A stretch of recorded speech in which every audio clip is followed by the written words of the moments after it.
Nous Allez, allons c'est parler des formalités administratives et puis d'une solution que je trouve, enfin deux solutions que je trouve vraiment géniales. Des formalités administratives lors d'un décès. Vous allez voir, il y a beaucoup de formalités à faire avec des délais à respecter, donc à mon avis, c'est un peu stressant. Et il y a deux solutions qui existent pour pallier à cette difficulté. On va en discuter avec Aurélie Fournier, qui est la fondatrice d'Assista Arobase. Bonjour Aurélie. Bonjour Frédéric. Peut-être vous présenter votre activité, puis après on va présenter les deux solutions, c'est Anticipa et Facilita. D'accord, très bien. Merci. Alors, notre activité, c'est quoi? Donc, la société Assist@, en fait, a été créée par moi il y a bientôt 2 ans, 2 ans et demi. Et pourquoi? C'est la première question à se poser. C'est tout simplement, moi, j'ai vécu donc en banque et en assurance pour plus de 15 ans où j'ai accompagné des familles pas à pas. Donc, sur la partie gestion de patrimoine, parce que j'étais certifiée, et on a vu que la digitalisation rentrait dans les foyers et complexifiait l'intégralité des démarches. Et qu'en fait, de plus en plus, et mes collègues aussi, on sortait de notre rôle vraiment de conseil. Et là, on avait vraiment des demandes. Est-ce que vous pouvez nous aider à imprimer les dossiers, etc. Donc, il y a bientôt 2 ans et demi, on est sorti, donc j'ai quitté ma société et j'ai décidé de créer Assist@. Assist@, donc cette société propose deux services qui sont complètement distincts et complémentaires. La première solution que nous proposons, c'est Anticipa, qui est en fait un simplificateur administratif qui permet en fait de mettre dessus l'intégralité des organismes et des abonnements avec qui on est en lien. Donc, Frédéric, parce qu'on avait déjà échangé, c'est à peu près, mais en fait, pour la plupart des gens, on se dit, bon, je suis avec entre 10, 12 organismes ou abonnements dans mon environnement, alors qu'en fait, pas du tout. La moyenne, et qui ne fait que augmenter sur ces dernières années, parce qu'on voit qu'on a plein d'abonnements qui arrivent en plus, voilà, qu'on n'avait pas forcément prévu, on se dit, bah tiens, ça c'est encore par abonnement, donc ça augmente ce nombre. Et dans ces 22 organismes et abonnements avec lesquels on est en lien, ça va de la CPAM, la mutuelle, la télécommande dans la voiture, les boxes de sécurité, ça va de la salle de sport au notaire, banque, assurance. Donc voilà, c'est vraiment l'intégralité de son environnement. Et de se dire, on n'a aucun endroit aujourd'hui où on peut lister et suivre tout cet environnement qui est autour de nous administratif. Donc, notre outil aujourd'hui permet tout simplement de façon ultra simple et intuitive. Donc, c'est des petites cases sur lesquelles on clique dessus, donc salle de sport, etc. On met uniquement les références et ce qui nous permet derrière d'avoir un suivi via une carte mentale, donc qui est mise à disposition du coup des clients, qui leur permet de visualiser en plus leur service et qui est même imprimable. Parce qu'on est sur le digital, mais on garde quand même ce petit côté au cas où papier parce qu'on aime bien quand même avoir le petit dossier. Et sur notre dossier, on a un cas d'usage qui est plus, donc c'est pas un coffre-fort numérique, hein, c'est vraiment un endroit qui nous permet de lister, de suivre et de gérer avec ce cas d'usage dont parlait Frédéric, qui est vraiment cet accompagnement pas à pas et cette transmission de dossiers avec Anticipa à nos référents. Les référents, c'est qui? C'est moi aujourd'hui, Aurélie. J'ai fait mon dossier, j'ai mis en référent mon mari, mes enfants, etc. Il m'arrive quelque chose, mon dossier administratif, donc avec l'intégralité de mon environnement que moi je connais, parce que généralement, on ne dit pas forcément tout le temps, ou même à ses proches, ou même à nos parents, on ne sait pas qu'ils ont un abonnement à une revue, ou inversement, parce que malheureusement, ça se passe des fois dans l'autre sens, de se dire, on n'échange pas forcément sur tous ces petits abonnements qu'on a et toute cette vie administrative autour de nous, et de se dire, notre dossier est transféré à nos référents, qui sont nos personnes de confiance au moment du décès. Donc, ce n'est qu'au moment du décès, c'est ça qui est important aussi, ça garde la confidentialité, la sécurité, et en même temps, on se dit, si nous arrive quelque chose, voilà, ce dossier est transféré, et derrière, il y a un assistant numérique qui se met en place, en fait, et qui vous accompagne au fur et à mesure sur l'intégralité des démarches, parce qu'il y a des délais légaux. Donc, malheureusement, si les gens sont passés par là, ils le savent, sinon, on ne sait pas, il y a des démarches à faire. Quand on est en activité, il faut prévenir l'employeur, donc dans les 24 heures, etc. Donc, en fait, toutes ces démarches de 24 heures, 48 heures, 7 jours, 30 jours, 6 mois. Donc, en fait, ces démarches, on a des obligations d'informer pour déjà protéger toutes les parties. Parce qu'en plus de ce moment fort émotionnellement pour les familles quand elles reçoivent le dossier, donc déjà, ça va leur simplifier toutes ces démarches parce que toutes les références seront déjà listées, mais tous les courriers sont créés de façon personnalisée, ainsi que toutes les aides à location. Quand il y a une personne, une femme seule, voilà, qui est vraiment sans revenu du jour au lendemain, bah, il y a des allocations veuvage exceptionnelles qui peuvent être mises en place rapidement. Mais pour ça, première chose, il faut le savoir. Bien sûr. Après, il faut faire, ben, c'est ça. Comment on fait pour procurer? Qui on doit contacter? Est-ce qu'on passe par une assistante sociale, par la mairie? Est-ce que c'est la CAF? Est-ce que c'est différentes aides? Donc nous, en fait, notre outil permet quoi? De demander tous ces dossiers pour les gens, pour les accompagner dans toutes ces démarches. Et derrière, ça permet aux familles également d'avoir un espace, donc quand il y a des fratries, donc ou pas après, ça permet tout simplement de déposer ces dossiers, ces documents et de pouvoir faire un espace commun, un espace bibliothèque de gestion de cette partie succession.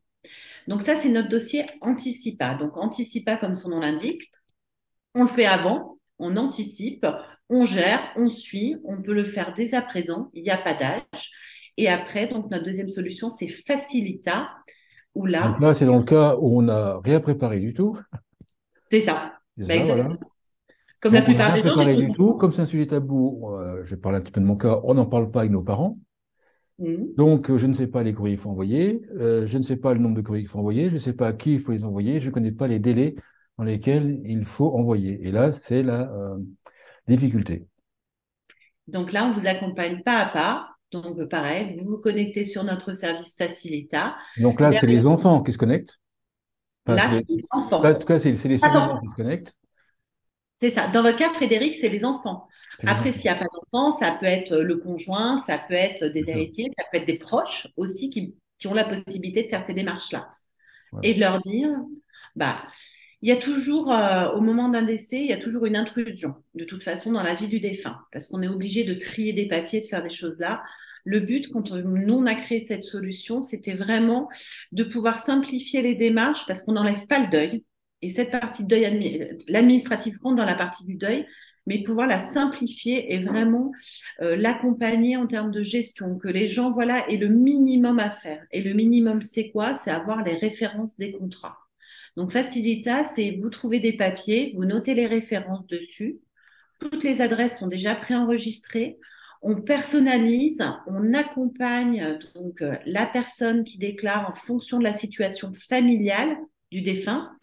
S'il était marié, il y a des réversions. S'il n'était pas marié ou qu'il était veuf, justement, il faut arrêter les pensions de réversion ou faire des demandes de retraite quand c'est en activité, etc.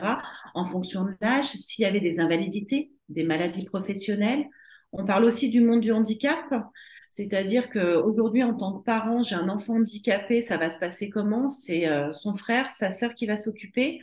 En plus, donc au moment du décès, ça veut dire que c'est une passation, une gestion qui peut être aussi complexe. Voilà, d'essayer d'accompagner cette vie administrative à ce moment-là, vraiment de A à Z, de la création des courriers jusqu'à l'envoi inclus. Ces deux services, à vous écouter, je pense que les gens vont se poser la question, vont se poser la même question, c'est que c'est d'une évidence. C'est-à-dire, avant que vous existiez, avant que vous lanciez ces deux services, est-ce qu'il y avait des services existants enfin, un peu complémentaires, enfin, un peu similaires qui existaient? Enfin, qu'est-ce qui se passait avant que ce type de solution apparaisse? Alors nous, Anticipa a été créé donc et pensé en 2019. Donc on était les seuls à avoir pensé donc à cette partie de digitalisation et surtout d'anticipation d'administratif, de se dire bah voilà, C'est fou. on centralise tout, on met tout. Ouais. Et après, sur Facilita, là, il y a, je dirais, des interlocuteurs. C'est soit bah, tout simplement des organismes tels que vos assurances, vos banques, éventuellement les notaires, où vous avez des téléassisteurs qui peuvent vous accompagner sur ces démarches en vous disant, voilà, bah, par contre, c'est du temps, c'est une Non, mais écoute. est-ce qu'ils vont accompagner de manière complète? Enfin, je veux dire, c'est un métier, il faut, enfin, il faut être complet. S'il y a 22 courriers envoyés, c'est pas 15, c'est pas 16, c'est 22. Donc, en fait, il y C'est a ça? des accompagnements hein, au téléphone où les gens là font, normalement, c'est un ou deux appels téléphoniques, donc restent avec les gens donc un moment, leur demandent leurs références, échangent avec eux et après leur transfèrent les courriers. Donc ça existe aujourd'hui, ce D'accord. sont des solutions. On vous envoie les courriers, vous êtes au téléphone, on vous envoie les courriers. Par contre, c'est à vous de gérer derrière tout le suivi et en plus, celui qui s'occupe d'être au téléphone, c'est celui qui est en charge émotionnellement, généralement, de la gestion aussi familiale, c'est-à-dire de proximité. Donc, en fait, en termes de soulagement, c'est du temps pour lui. C'est également un coût parce que ces courriers, quand ils arrivent, bah, faut faire soit des copies s'il n'y en a pas, mais la plupart du temps, il y a des copies, mais quand même les mettre sous enveloppe. Faut aller à la poste, les envoyer, les facturer. Donc, en plus de la charge émotionnelle, c'est un coût. Le coût est incombé à la personne qui, en plus, prend le temps de faire ça. Donc, en fait, voilà, nous, ce qu'on simplifie, c'est cette gestion familiale et administrative. Je Après, comprends bien. Moi, ce que je comprends bien dans Facilita, je suis l'enfant des derniers survivants, enfin, mes parents décèdent.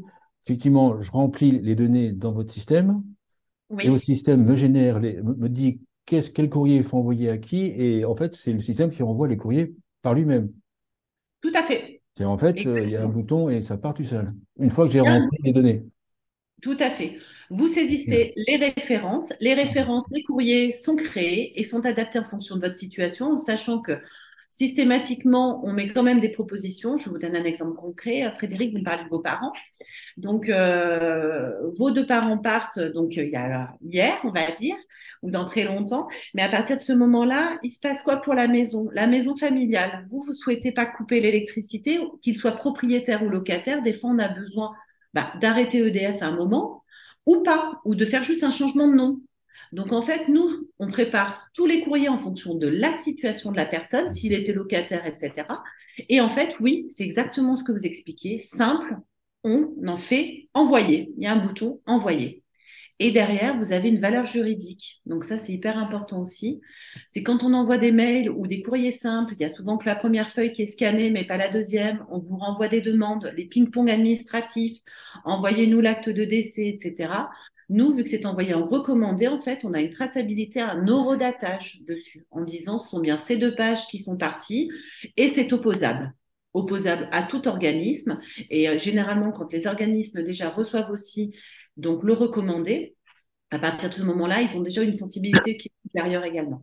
Oui, puis j'imagine ils reçoivent des courriers qui sont écrits de manière très professionnelle, en recommandé, donc ils se disent, voilà, cette personne-là, elle l'a fait sérieusement. Il y a aussi ça, j'imagine, quand l'administration reçoit ce type de vos courriers, enfin les courriers, nos courriers, mais par vos systèmes, j'imagine qu'ils sont très bien écrits, et donc les gens vont se dire, bon, bah, cela, le dossier est complet.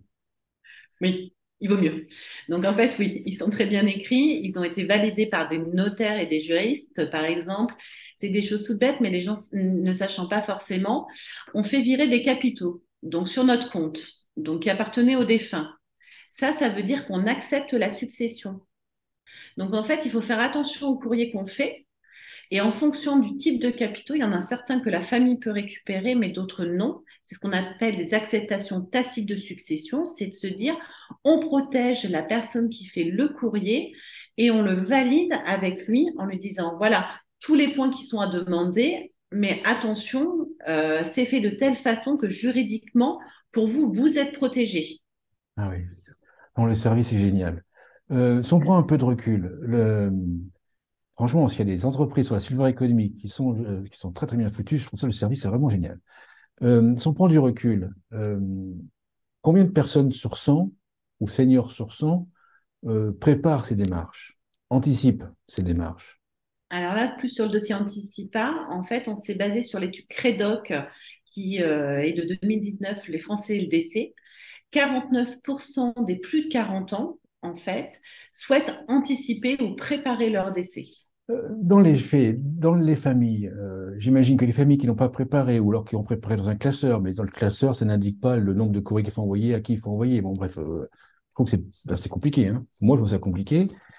Comment ça se passe en fait? Ça se passe dans l'urgence? Ça se passe est-ce qu'on sait comment ça se fait dans les faits? C'est les enfants qui le font? Il y en a un des deux enfants qui le fait? C'est l'urgence, j'imagine. Alors déjà, il y a plusieurs questions dans votre question, donc je vais reprendre sur les parties pour moi. Donc en fait, dans les faits, ça se passe comment? Donc quand il y a un décès, l'administratif est géré normalement familialement. Quand il y a des fratries, c'est une personne de la fratrie qui prend en gestion et qui accompagne souvent même le parent survivant. Ou après, c'est le parent survivant qui prend en gestion derrière cette partie administrative. En termes d'anticipation, on peut avoir donc différentes choses, soit un dossier sur lequel on liste l'intégralité des références, ce genre de choses qu'on garde à la maison, soit un testament, soit après éventuellement sur l'intérieur des contrats obsèques. Donc ça, c'est les différents types de gestion qui permettent de soulager un petit peu, je dirais, cette partie administrative. Mais de toute façon, dans l'urgence, et vous en parliez en préambule, c'est que quand on n'a pas vécu un décès, on ne sait pas Bah oui, c'est qui. ça le problème. C'est ça le problème. Mais donc, c'est pour ça que nous, dans l'idéal, et c'est vraiment notre solution, c'est dans un idéal, parce que dans l'idéal, je dirais, administratif, c'est que tout le monde soit informé de toutes les procédures, tous les courriers, quand, comment, quelles sont les mentions à mettre dessus, pour pas se mettre aussi en porte-à-faux, pas faire d'acceptation d'acide de succession, d'avoir toute cette gestion derrière de suivi, de pas avoir cette masse de courriers, parce qu'en fait, en moyenne, le retour client, c'est quand même au minimum 4 à 6 semaines de gestion administrative, et c'est souvent des ping-pong. C'est pour ça que nos services aujourd'hui, le fait d'avoir un support, un espace bibliothèque, permet de centraliser les données, parce que quand on vous demande une première fois votre scan du livret de famille, donc vous le prenez, vous l'envoyez, et puis il suffit que vous soyez plusieurs dans la famille, mais il y a besoin du livret de famille, du frère, etc. Mais c'est vous l'interlocuteur, donc de ce fait, c'est vous qu'on contacte pour demander, donc vous devez rappeler l'autre, etc. Donc voilà, c'est vraiment simplificateur, que ce soit pour une famille ou pour une personne seule ou pour un accompagnant derrière. Vos services, vous les commercialisez comment? Comment est-ce que les familles, les personnes sont au courant que ces services existent? Alors, service Anticipa aujourd'hui, vous pouvez accéder directement au service en tapant sur Internet service Anticipa, qui permet donc à n'importe quel âge, selon les sensibilités, de pouvoir tout simplement avoir un seul outil, un seul endroit où on liste tout, ses mots de passe, ses références, avec notre cas d'usage derrière. C'est une fonctionnalité qui est inclue dès le départ. Et après, vous avez donc Facilita, où là, on travaille avec différents partenaires, différents organismes, que ce soit des organismes de service à la personne, ou des notaires, ou des gens tout simplement qui se connectent sur Service Facilita, qui font une demande de contact, c'est un bouton nous contacter, et nous derrière, on les appelle et on les accompagne donc en fonction des besoins qu'ils ont, que ce soit à domicile ou après, qu'ils puissent le faire ce qu'on appelle en self-care, c'est-à-dire selon la maturité informatique, parce qu'on prend aussi ça en considération, de se dire ils peuvent le faire seuls derrière. Et là, ils reçoivent un lien. Est-ce qu'il y a des acteurs de la silver economy qui seraient intéressés par redistribuer ou participer au développement de ces deux solutions? Déjà, je tenais à vous remercier, Frédéric, parce que j'ai fait partie du colloque des plus de 50 ans, donc de la Silver Innov, qui s'est passé à Paris. Et là, j'ai rencontré plein de personnes où on a pu échanger. Et justement, sur cette partie de souhait, de service à la personne aux différents organismes, d'organisation, oui, on a des très bons retours dessus. Mais on cherche également activement donc, à développer notre réseau de partenaires. Mais par exemple, les services d'aide à domicile, les SAD, ça pourrait être, parce que, en fait, moi, quand je réfléchis à des sujets comme ça, je me pose la question, qui est au bon endroit, au bon moment pour détecter le besoin et proposer la solution. Donc, quand on se pose cette question, on arrive aux SAD, qui sont au courant quand le de vie accompagne une personne âgée, on peut le voir se dégrader, et donc on est chez la personne et on va dire au bon moment, enfin si le terme bon moment n'est pas forcément Oui, adapté. c'est bien. On peut aussi arriver au veuvage, c'est-à-dire en fait quelqu'un qui arrive à être positionné au veuvage et il y a le conjoint survivant, et là il y a aussi, donc il y a des acteurs sur la silver economy qui sont positionnés au bon moment. Est-ce qu'on peut imaginer que par exemple les mutuelles et les assureurs, par rapport à ce type de solution que vous proposez, les mutuelles ont leur propre solution ou pourraient imaginer travailler avec vous et proposer votre solution? Alors, ils ont des solutions aujourd'hui, mais qui ne sont pas notre solution, notre expérience utilisateur. Et ces cas d'usage-là qui ne peuvent pas traiter, parce qu'en fait, la plupart des grosses institutions, c'est quand même des business units. Et en fait, il n'y a pas un service qui globalise et qui coucoune pour accompagner. Donc, on parle là vraiment donc, D'accord. des comptes, mais je serais ravie d'échanger, de travailler avec eux sur cette partie. Et après, quand on est plus, voilà, pour revenir sur tout ce qui est service à la personne ou service à domicile, c'est important parce qu'en fait, en vieillissant, il y a des personnes de confiance qui s'installent en fait autour des personnes et autour des familles. en termes d'accompagnement, même accompagnement fin de vie. Donc, sur ces parties d'accompagnement, ces personnes-là, en fait, ont la possibilité, donc via bien sûr une formation, une montée en compétences et une gestion, donc tout le monde n'est pas apte non plus, mais de pouvoir accompagner ces personnes-là en fonction donc de différents critères sur la complétude de nos dossiers. Et c'est oui, avec grand plaisir qu'on travaille avec des SAD et des SAP. Des SAP, oui, des SAD bientôt normalement, pour justement accompagner à domicile les familles dans ces moments, que ce soit pour faciliter fort émotionnellement ou tout simplement sur la partie anticipa, parce que en fonction de la région où on est, bah voilà, on a une personne qui vient à domicile pour la gestion, je dirais, alors, quotidienne, oui ou non. Après, ça peut être quotidien ou pas, mais qui accompagne et d'accompagner sur cette partie administrative qui, en fait, aujourd'hui, était complètement laissée à l'abandon. Et en fait, nous, qu'on essaie de vraiment remettre au goût du jour, parce que je reviens dessus, la digitalisation, mais c'est un truc de dingue. Les personnes aujourd'hui ne peuvent plus avoir accès à leur bordereau de retraite. Pourquoi? D'accord. Parce que tout est digitalisé. Et nous, on le voit sur nos services à la personne, nos partenaires avec qui nous travaillons, et même donc sur notre société qui est juste à côté, qui nous dit, mais c'est quoi? C'est les bordereaux de retraite pour vous connecter, c'est via France Connect. Donc, quand vous avez 70, 75 ans, 80 ans, que vous n'êtes jamais connecté sur France Connect, déjà, il faut comprendre. Pour se connecter sur France Connect, il faut avoir un compte. Donc là, ils ouvrent le compte Amélie, d'accord, qui est le plus simple. Derrière, pour pouvoir eux-mêmes se connecter derrière à la CARSAT ou à différents organismes pour avoir les relevés de retraite. Et ça, ce n'est qu'un tout petit exemple parce que c'est ses propres relevés de retraite. Quand les gens appellent aujourd'hui les services à domicile ou après à la personne, euh, de se dire, euh, on ne sait plus faire, c'est trop compliqué, on n'arrive pas à accéder à nos propres documents, parce qu'en fait, en plus, ils sont informés sans être informés, c'est si vous renvoyez pas le coupon, vous recevrez par Internet, pour un peu qu'il n'y ait pas d'adresse Internet, enfin, c'est une complexité qui Oui, fait bien que sûr. Mm. c'est vraiment... les gens sont dans un grand désarroi, il faut se rendre compte hein, aujourd'hui. Et notre service ne fait que monter sur toute cette partie administrative. Les mots de passe, les identifiants, enfin, et puis derrière, on parlait des bordereaux de retraite. Là, en entreprise, en service à la personne, on a été voir une famille. On fait une demande de dossier de réversion. Il faut les 3 bordereaux de retraite. Quand on les a pas, on fait comment? Donc là, c'est une nouvelle démarche à faire, Oui, etc. donc d'où l'intérêt d'utiliser vos systèmes pour avoir à un seul endroit tous les documents nécessaires. C'est ça, C'est de ça. pouvoir justement capter et de pouvoir déposer ce qu'on appelle, nous, les documents utiles, c'est-à-dire qui seront utiles un jour, de toute façon, pour vous. Et après, il y a un espace de documentation bibliothèque où là, vous pouvez déposer ce que vous souhaitez. Une conclusion à l'émission. Une conclusion, n'hésitez pas à venir voir nos services, service Anticipa, donc qui lise, qui gère, service Facilita qui vous accompagne pas à pas. Nous sommes dans notre 3e année d'activité, mais nous cherchons toujours et encore des partenaires pour développer. Parce que l'objectif, c'est que plus on sera connu, plus les gens, justement, pourront accéder à ce service qui est ultra simple. Et comme le disait Frédéric, qui est porteur pour nous, qui est emballé, c'est Oui. que si on ne le sait pas, les gens nous disent si on avait su pour ton service. Donc, n'hésitez pas à parler du service et après, on intègre nos structures peuvent être intégrées en fonction des partenaires sans aucun souci. Super, merci, merci Aurélie Frony. Je rappelle que vous êtes fondatrice de Assist@.